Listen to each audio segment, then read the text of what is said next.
Hey everyone, welcome to the Guiding You Forward podcast presented by Mountain America Credit Union, where we talk about all things financial related. And we're so excited today to have Terence White with us. Hi, Terence. Hi. And Terence is a member of the credit union. And Terence, your story is so inspirational. And I am so excited for all of our listeners and viewers here to hear how you overcame what you were able to do.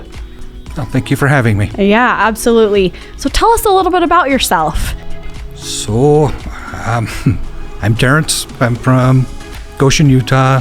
Where is Goshen, Utah exactly? So that's a secret I have to keep to myself. It is? Okay. You don't want anyone to find out about it. So Goshen is the south end of Utah County. Okay. We're kind of nestled between Santaquin and Eureka. Okay. Awesome. Big town, small town? Extremely small town, about 1,200 people. And just beautiful, I'm sure. Yes, the cows think so too. The cows think so too. I love it. I love it. So fun. So tell me, how did you come about becoming a member of Mountain America Credit Union? So at the time I became a member of Mountain America, I was just looking for a bank, honestly. Yeah. Stopped in the Payson branch one day and opened up a checking account. In the process of leaving, I got stopped by Bambi, who just started off a conversation, and I thought she was super nice. And the next time I was in there, she said hi and remembered me. And we just started building a little bit of a relationship before I actually sat down and talked to her about all the great stuff she did for me. Awesome. So you sat down with Bambi, and what happened? So the first time I sat down with Bambi, she asked me how my credit was and if there's anything she could help me with. I told her there was absolutely no way she could help me with my credit. It was horrible. I explained to her how I'd went to buy a vehicle just a few months before this, and the dealership had told me that my credit was so bad that they were going to call the shots and not me, and how disappointed I was in myself for that. And just from me looking at my credit reports after that, I didn't see a way to dig myself out, and Bambi offered her help. And it was about another year from that point before we honestly started working on my credit repair. But yeah, I mean, from there, our relationship just blossomed. Yeah. And Bambi, just to clarify who Bambi is in all of this, do you want to kind of give us some background in Bambi? She was obviously in the branch, right? Yes. So Bambi now is at the Spanish Fork, Utah branch. She bounces around all over the place, it seems like lately, but Bambi is who helped me, who guided me, who cheered for me, who cried with me, who fought with me. I mean, she's just been there every step of the way for me, and I have so much, not just gratitude for her, but I have so much love for her, and I keep telling her that she's became like a part of the family through this whole process. So every time you came in, she was there and willing to give you some advice? Yes. Awesome. And after that year had passed, I went in and told her, I said, look, I'm really serious. I want to start working on rebuilding my credit. She asked what my plan was, and at that point I was in a situation where I could borrow some money from my 401k. Awesome. I borrowed that, got that, and actually went back in and talked to her after I got the money, and she was beyond surprised that I was that serious about rebuilding my credit. And that's when we really started, I guess, putting the boots to the ground would be the best way to say it. I love that. So what did the boots to the ground look like? Obviously, you don't have to give us all the nitty-gritty details, but what are some of the things that you guys were able to do together? So I had, I believe, 4 tax liens at the time, repossession, tons of medical bills, some credit cards that had gone to collections at that point, and I was probably about $65,000 in debt at that point, of bad debt. And I had one good credit account at that point. And so you were able to just drill in and turn everything out, right? Turn everything around to the point that now you get your dream truck. Yes. Yeah. Awesome. And that's very true. And it was not easy. But we just started working on one account at a time, started with the biggest, and just started working our way down. And it was an honest year from that point before we had pretty much everything that was past due paid off. Awesome. That's amazing. So tell me about this truck.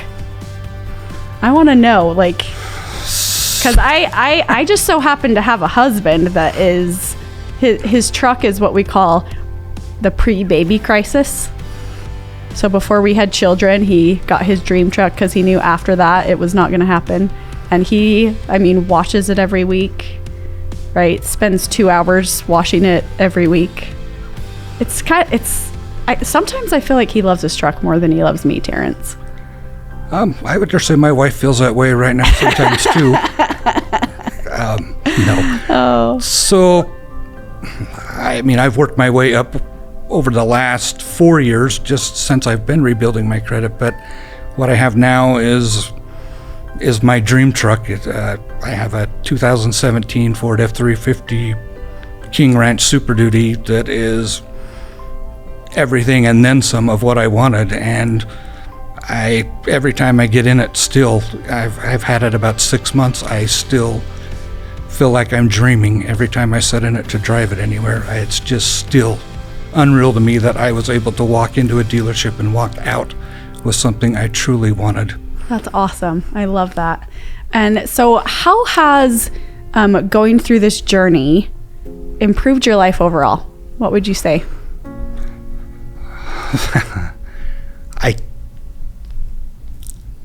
I can't even say how much this has improved my life and my family's life. Just when before we was lucky sometimes to have money to make it from payday to payday, and now I can't say we don't want for anything because we do still want for things, but we're in a situation where we're not struggling anymore. We're not living payday to payday.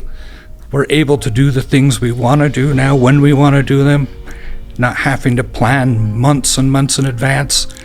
If little emergencies come up, it's not a big deal. We're able to take care of them on the spot. We've been able to help our kids out a lot more, give our kids a lot more, and it's just an amazing feeling from what we've had for so long. I love that. Oh my gosh. Thank you so much for sharing that. That's awesome. I can tell that you've put in a lot of hard work for this. We've a lot of dedication and hard work on mine and my wife's part, both. Yeah. Can you tell us what some of that dedication looked like for you when you're in the middle of it? So, you give up a lot of the little things.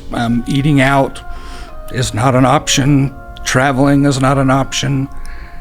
Putting every little thing you can off, telling the kids no multiple times on things that they may not so much need but want. Yeah. My kids never had cell phones. My daughter, until she was 18 now, had never had a cell phone because it was just something we couldn't afford at the time.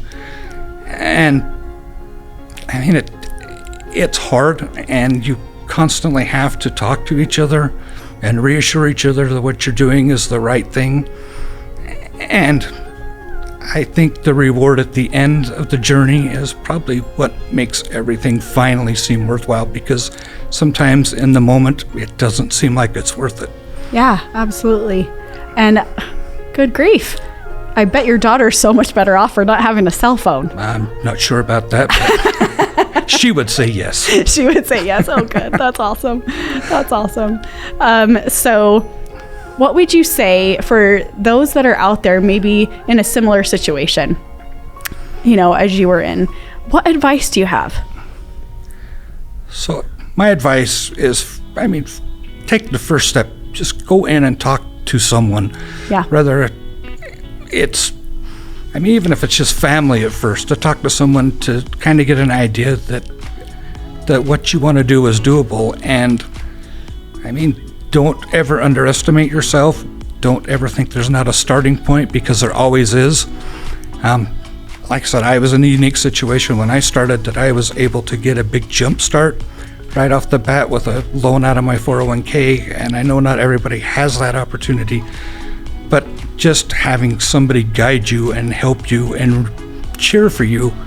I mean, once you pay off that first debt, all of a sudden it's like, okay, I can do this, and you move on to the second one and the third, and it's small rewards at first, especially when it comes to your credit score. Right. Sometimes you may not even see a change, but over time you are going to start really seeing those changes add up, and it makes a huge difference, and it is very much worth fighting for. Awesome. So make those small changes and you're going to get that big reward in the end, huh? Correct. Awesome. Yes. And I'm almost 5 years into this. I've still got 3 things I'm waiting for to drop off of my credit report that have been paid off forever, but it's just the time it takes for them to drop off. And by November of this year, the last 3 things will drop off my credit report, and I'm super excited about that. Okay, November this year, we're going to have a big celebration. Yes, we are. So, another question I have for you, obviously you've got this amazing, unique personal experience. What would you say to someone that maybe doesn't feel like they have that advocate, right? They don't have family that they can reach out to. They don't feel like they have that support system. What advice do you have for them, or any thoughts that you have? Probably the hardest thing to overcome, and this was the hardest thing for me, was to actually swallow a little bit of my pride and seek some help and ask for some help. And for me, that was super hard, and I don't know if it's just because I'm male, which I don't think it is, but just pride. It's hard to go in and say I need help with something, and something that is so personal and private as your credit is something that's just really hard to reach out for help for. Yeah, absolutely. And I remember not too long ago, I was taking this finance course, and someone told me, the 3 most important things in a person's life. Not that money is important, but at the same time, money is kind of the avenue that helps us do those things that are important. It helps us, like you mentioned, buy those things for our kids that they quote unquote want/need. It helps us be able to get our dream truck, all these different things. And so it's one of the top most important things in a person's life. And I love the fact that because of your experience, Bambi was able to help you through that. But now, Terence, you're sharing your story, and think of all of the people out there that you're going to be able to help. And I truly hope that if my story inspires one person to go get some help and rebuilding their credit and getting their life back on track, then I feel like all this is worth it to me. I would just say, if nothing else, go into any of the MACU branches, talk to any of the financial advisors in there, because any of them would be more than happy to help you. I constantly talk about Bambi and how wonderful she is. Everybody can't go to her. She'd be overwhelmed, of course. But I have worked with several others in the process, Bambi having a baby and a few other things along the way, but every one of them have been beyond helpful and go above and beyond to make sure that you are getting the help and the correct information you need to move forward. Awesome. Well, Terence, thank you so much for coming in today and joining us. We are so grateful to have you as a member, and so inspired by your story of hard work and perseverance. And thank you so much for sharing that with us. Thank you so much for having me. This has been a journey that I never imagined in my life would happen. Thank you so much for having me. Yes, thank you. Good grief, you're making me cry over here, Terence.